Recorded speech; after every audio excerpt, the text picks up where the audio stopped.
এজাক ধুমুহাই ঘৰ ভাঙি নিলে জানানে পাৰি আকৌ সাজিবলে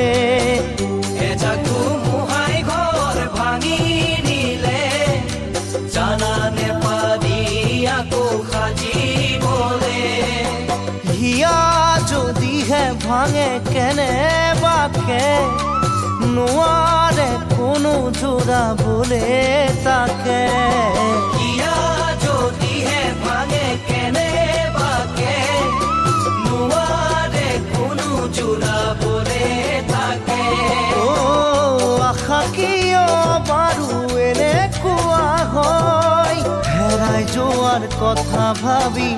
আশা কৰিবলৈ ভয় আশা কৰিবলৈ ভয়